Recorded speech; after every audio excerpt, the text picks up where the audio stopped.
All right, welcome to Rock Vegas, everybody. It's Glen Rockney. Happy Thanksgiving, Raider Nation. I hope whatever you did today, this year's a little different. Whatever you did today, hopefully it was a good day. Hopefully a lot of you didn't work. And if you did work, hopefully you had a good day at work and got paid appropriately. Nonetheless, I wanted to record this today to give you guys plenty of time to listen before this weekend's game, this Sunday's game against the Atlanta Falcons. That's gonna be an interesting game. Uh,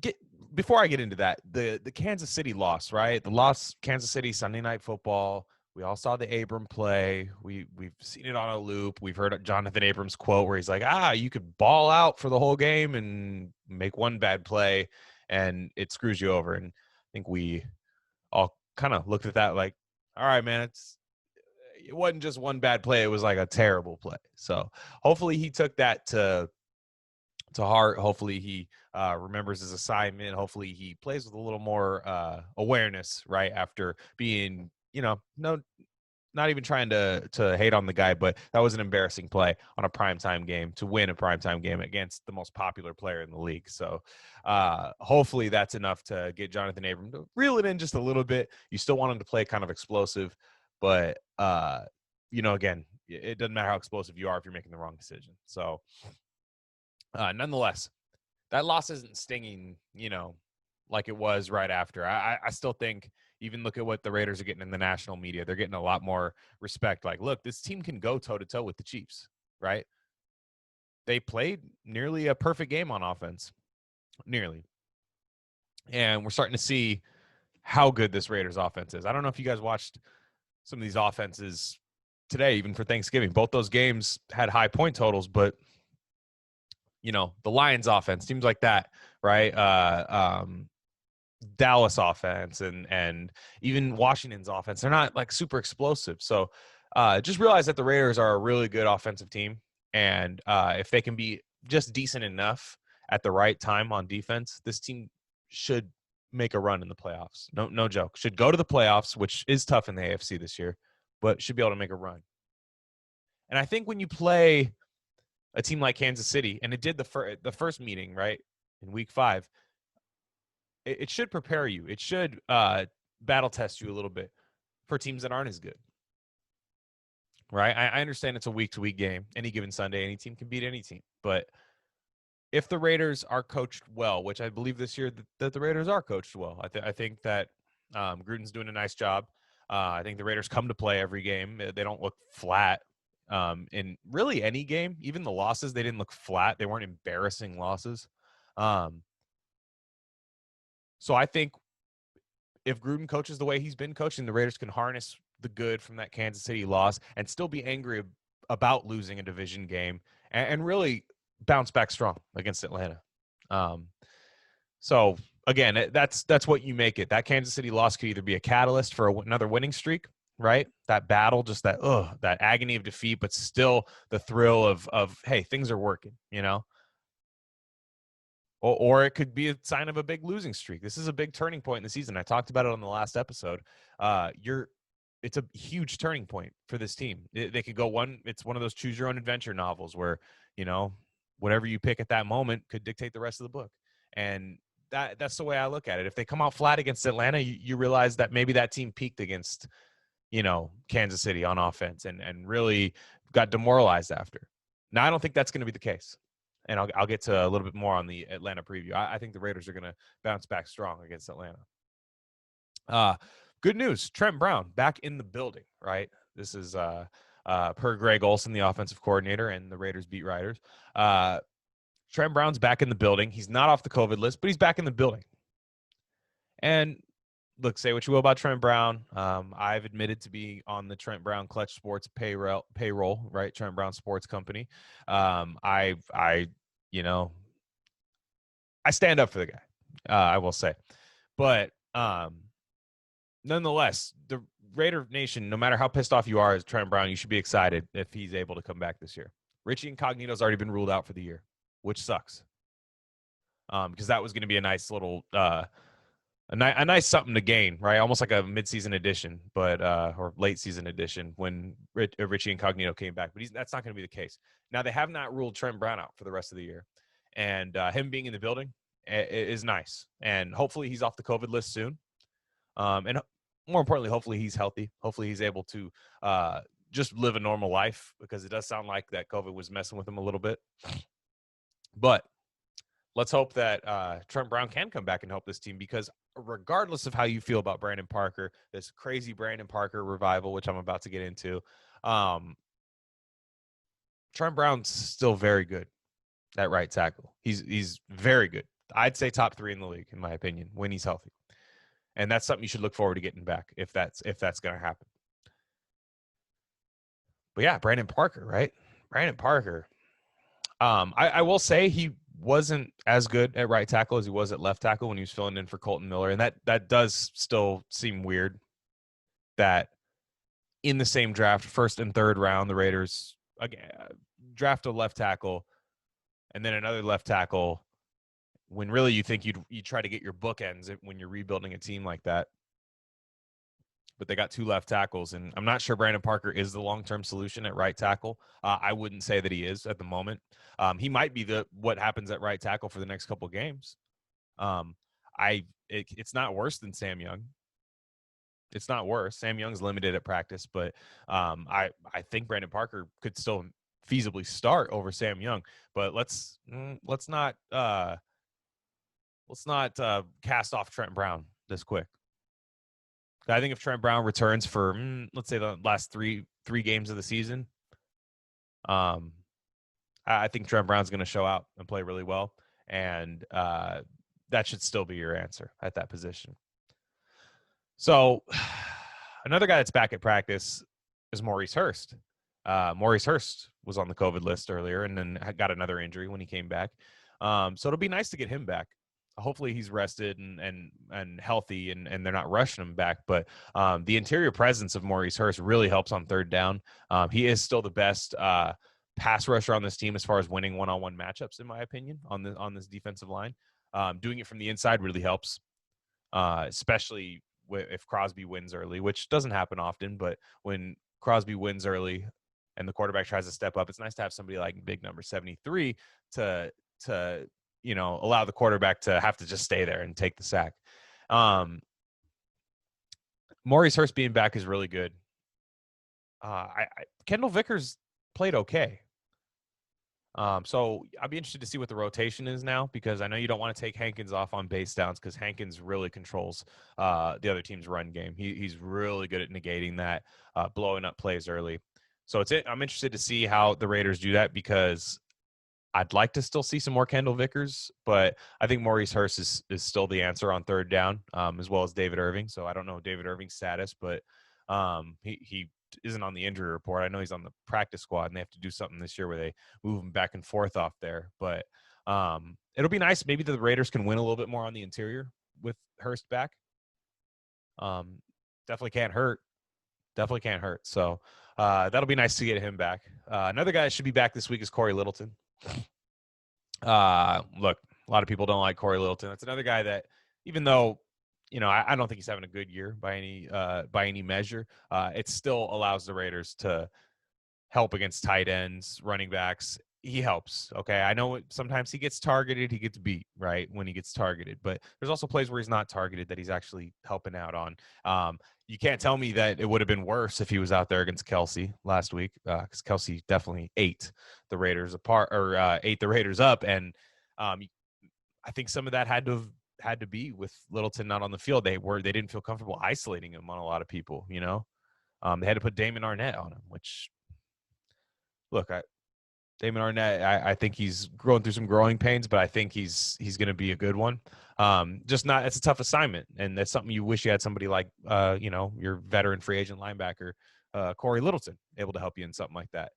And then you have Nicholas Morrow able to do other things, right? It moves Nicholas Morrow away to not have to be the main guy, right, at Corey Littleton's position. Nick Kwiatkowski's been fantastic. So I think it's nice to get that linebacker situation healthy. I think Corey Littleton's going to help with that, especially this week. Got Hayden Hurst, the Falcons, good tight end. And like I said, they missed him last week against Kelsey, so that'll be nice. So let's move on. Before I get to the Atlanta Falcons, let's go to the mailbag today. So was fortunate enough, I put the questions out on a holiday, but thank you for some of you that gave me a response. Let's get to what you guys asked. So first question, just 2 questions today, but there are 2 very good ones. Question today. This comes from Raider Savant. All hail Al Davis. It's my guy. I love this guy. He makes me laugh super hard. Great follow. Again, that's at All hail Al Davis. Shout out Raider Savant. Can we get Foster the Rock? Foster Moreau. Foster's Australian for beer, and hopefully it's Australian for touchdowns, right? Because I think Foster Moreau was a fantastic red zone threat last year, and before he got hurt, he was probably the best Raiders red zone threat. Let's be real. We know why Foster Moreau doesn't play. It's Jason Witten. Gruden loves Jason Witten. He loves a cougar, not a young one. He likes a cougar. He likes a MILF. He loves a good veteran. He loves a good comeback story, like Doug Martin, guys like that. So Jason Witten, we can't say Jason Witten's been horrible this year, especially in the red zone. He makes the play. When the ball's thrown to him, he catches it. Now it looks like he's running in quicksand, right? Or maybe even like running on marbles, right? When he's trying to get going after. I don't know why they try to use him to make plays in space. Those are the plays where I wish Foster Moreau was out there, because Foster Moreau's got a little juice to him, and he's physical. Where the Raiders do kind of run like little screens to him. The Raiders have done some screens to Witten this year, and they look terrible, right? Because he just simply can't run, which would be an obstacle in a team trying to establish the screen game, right? Is you'd expect the guy catching the ball to be able to run. Foster Moreau, I think, can do that. Here's the problem. The only way I see Foster Moreau getting the rock is a bad situation. Not that I think he's bad, but I think the only reason Foster Moreau would get more targets is because something happened to Darren Waller or Jason. Well, I mean, maybe Jason Witten, but if something happens to Darren Waller, I see Foster Moreau as the substitute for Darren Waller, because you're going to want the guy that has at least a little bit of speed, right? To run the routes Darren Waller runs and get the attention that the defense does. So, yes, I would like Foster Moreau to get the ball, but judging from what I see from John Gruden, I also don't want him to get the ball, if you know what I mean. Don't want Darren Waller to be hurt. So I think that's number one thing. But good thing about this is I don't expect Jason Witten to play a second year with the Raiders. I could be shooting myself in the foot there. But I'll come back. If they do re-sign Jason Witten, I will come back and clip this video. So, but I don't expect the Raiders to have Jason Witten next year. You'll have year 3 Foster Moreau, learning from Jason Witten, supposedly, in theory, plus Darren Waller. So it should still be good next year. That'd be nice. But again, the Witten signing, it is what it is. I didn't like it at the time. I still don't love it, but he hasn't embarrassed the team yet. So whatever, right? The Raiders are still scoring a lot of points. All right, let's go to the next question. This is from, Tony La Russa's designated driver. Shout out Tony La Russa. That was a hilarious story. I mean, as hilarious as drunk driving can be, which, sometimes. But especially when an old guy does it. Tony La Russa, DD, big White Sox fan. That's _VVES_.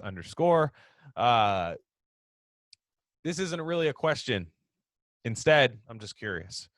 Rank these players based on how much of a difference they make on defense. Furl, Abram, Kwiatkowski. So start by saying Cleveland Furl's off the COVID list and back, which is nice. So I think that's why this question happened, right? Last week, Clyde Edwards-Helaire was able to get outside a little more. Le'Veon Bell able to get outside a little more on the Raiders. It looked a bit different. And having Hankins and Furl, they're pretty good against the run. Real good, I would say. So the Raiders can be run on more without that edge setting 4th overall pick, the edge setter, as you often want. But also in the pass game, I think he is making strides. So they are missing Furl, but number one's got to be Nick Kwiatkowski, right? We saw this defense without Nick Kwiatkowski. They were getting gashed, even with Hankins and Furl on the field. Patriots gashed. Even the Bills were running on them, and the Bills' run game is not good. So we saw what happened there without Nick Kwiatkowski, and we see what happens when he's back. He can cover. This is a linebacker that can cover, Raider Nation. It's a cold day in hell. You know, like Nick Kwiatkowski's really good on intermediate coverage.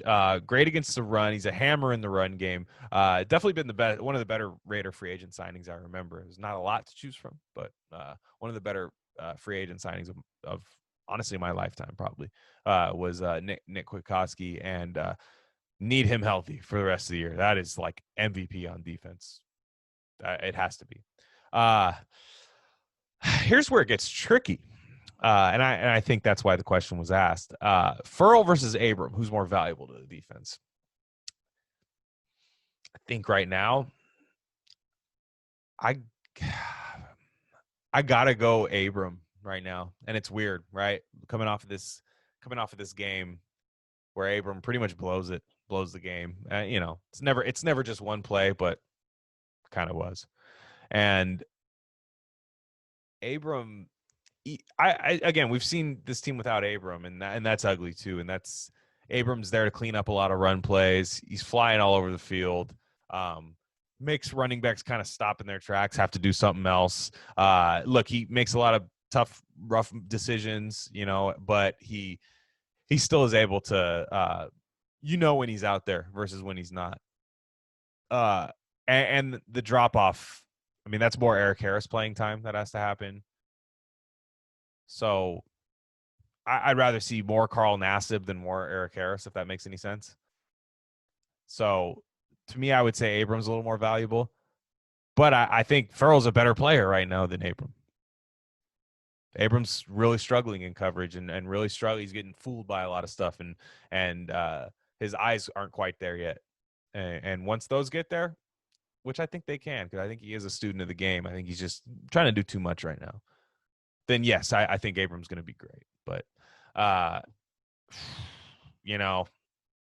right now Furl's a better player, but Abram, just with the lack of safety depth on this team, Abram's more important to be out there. So that was a good question. That one, I was thinking about that one all day.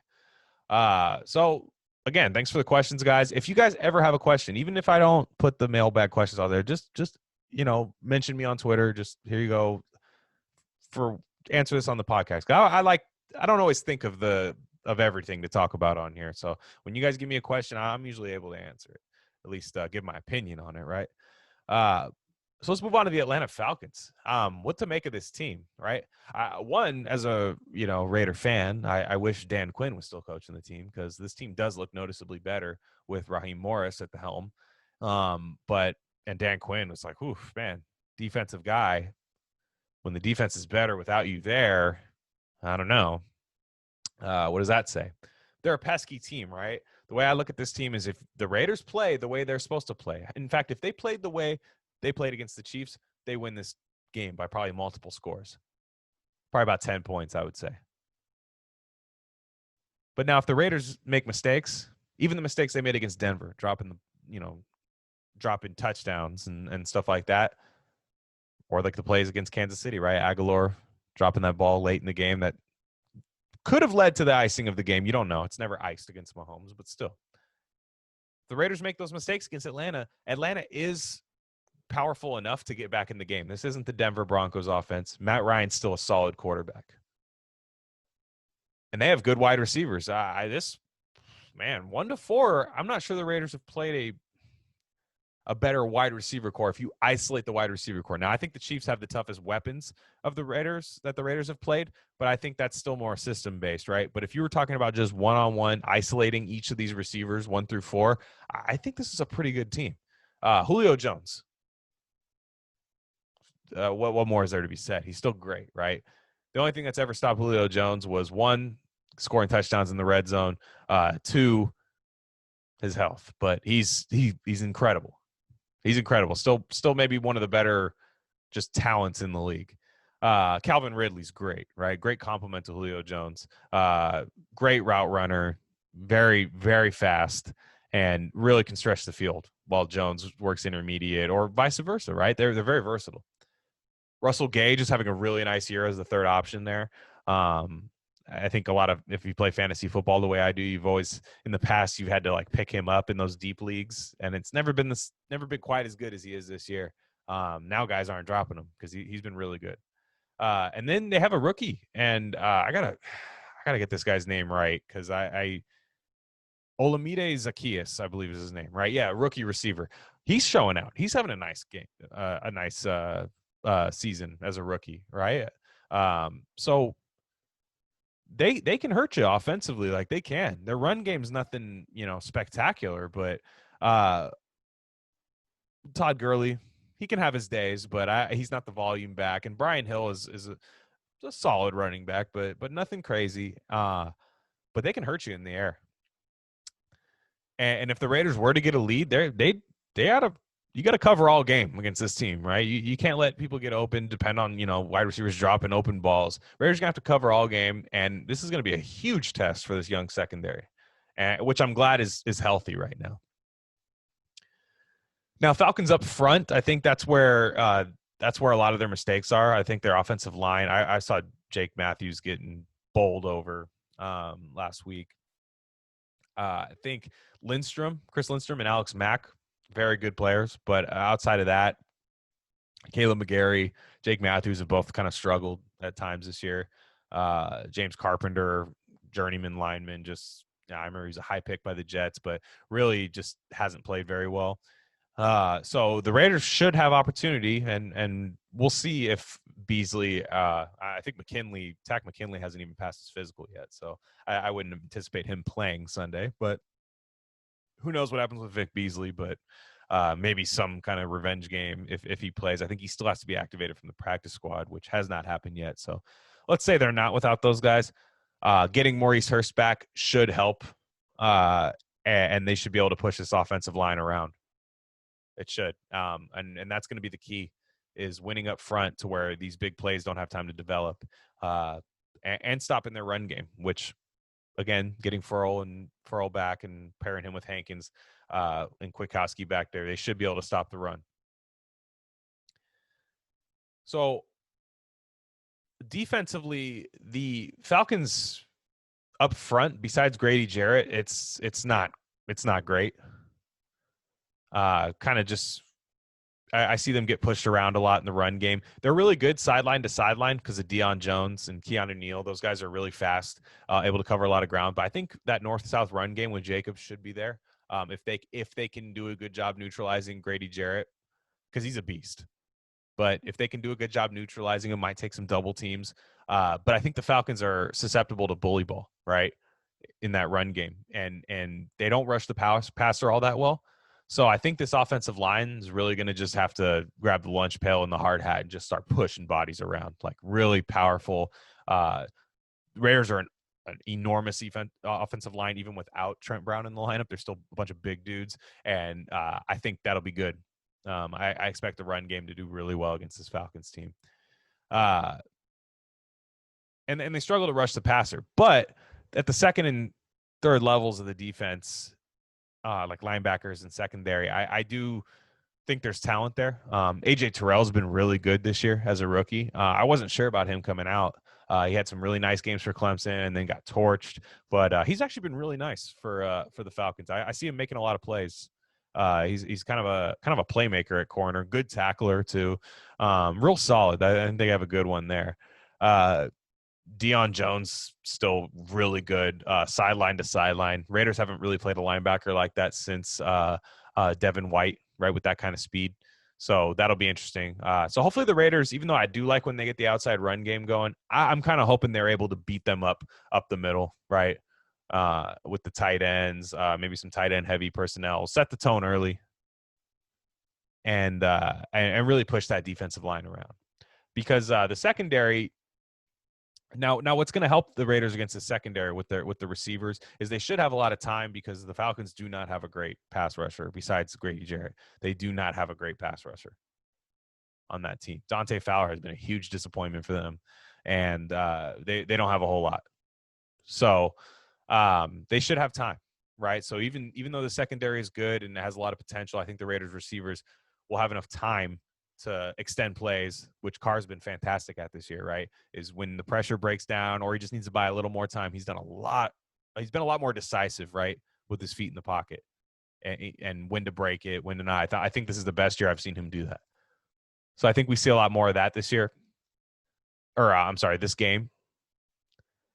And I think the X factor on offense, right? I said get the run game going, but does anybody own any listeners on here? I'm sure there's got to be somebody that has Darren Waller on their fantasy team, because I do on one of them, and they put the 32, right? That green 32, 32nd rank, worst in the league. Whenever you see your guy playing that team, right, where he's got that green 32nd, Atlanta 32nd ranked against tight ends, I expect Darren Waller to eat in this game. He had a fantastic game against Kansas City, and I expect it to be as good or even better. Now maybe they might know that Darren Waller is the X factor on this team, and I'm sure a lot of teams do. So they might cheat, right, and try to double him and maybe stick Deion Jones on him as much as they can. But I don't know. I think it hasn't worked for a lot of other teams, and you're looking at the fastest tight end in the league, which it's clearly Darren Waller, and there should be big plays to be made. He's having a great year. I think he's already got 5, maybe 6 touchdowns this year. And so it'll be nice. And get back to the Foster Moreau question. Maybe since the Falcons are struggling so much, maybe there is a big play for Foster to be had in this game, Foster Moreau. Let's hope so. That'd be fun. But like I said, Carr should have time to make big plays, and I expect some big plays in this game. I expect a pissed off Raiders team to get out there and really get after this Falcons defense, and hopefully they can make some plays on offense. But I expect another high scoring game. All right, the Raiders should win this game, but I think they're going to get up some points. The way I see this game is I see the Raiders going up by a couple scores early, right? And then in the third quarter, I think the Falcons passing game opens up a little bit. Raiders get a little soft on defense and get back into it. And then after that, it becomes on Derek Carr to make a play, which, for one thing about Derek Carr, most people are warming up to him, including myself, kind of this year. Like, look, man, this is what I needed to see this year. Carr has shown that if he himself and the team around him can keep him in a game by the third quarter, he's got a good shot of winning the game, because he makes big throws in the fourth quarter. Now, in the past, he's struggled with, the team shit in the bed in the third quarter or even the second quarter, and himself not being very good, or the play calling not being very good. Drop passes, turnovers, and stuff like that have happened, fumbles, to where the Raiders aren't in the game by the fourth quarter, and then it's just all garbage time.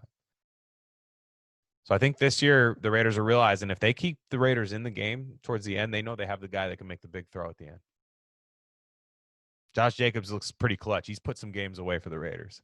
So I think this is going to be one of those games.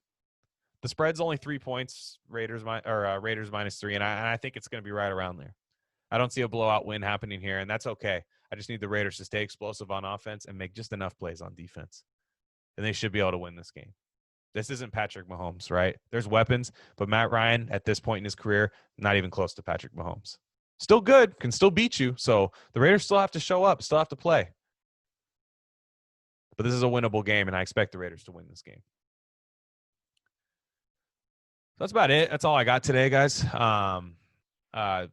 Games on Sunday, early start, and the Raiders can get to 7-4, and then we'll start talking about that Jets game, because everybody's still got a little PTSD. But if the Raiders get to 7-4, you look at their losses. The losses, nobody's terrible. Even at the time they played the Patriots were still a 2-0 team. And you realize nothing, they haven't shit the bed yet, right? Let's not start that this week. I know it's in the back of everybody's mind, even the most optimistic fans, that one loss can send you into a spiral, because it's happened so many times. But I do expect the Raiders to play a good game against Atlanta, a good game, and they should win. So that's it for me. I'm Glen Rockney. You can follow me on Twitter at Glen Rockney, GlenRockney. Follow the podcast. I don't have one yet for Rock Vegas, but please follow at Rare Candy Pod 1 on Twitter, and subscribe to the YouTube channel so you can get all content from me, whether it's the Rare Candy Podcast or Rock Vegas. You can get all that content right to you with notifications and everything if you subscribe on YouTube. Rock Vegas is available by itself on Spotify, SoundCloud, iTunes, and a few other small ones. I can't remember, but nonetheless, yeah, and just hit me up on Twitter if you got a question about anything, guys. I'm always down to interact and everything. Again, this is Rock Vegas, and let's go Raiders. Happy Thanksgiving, Raider Nation.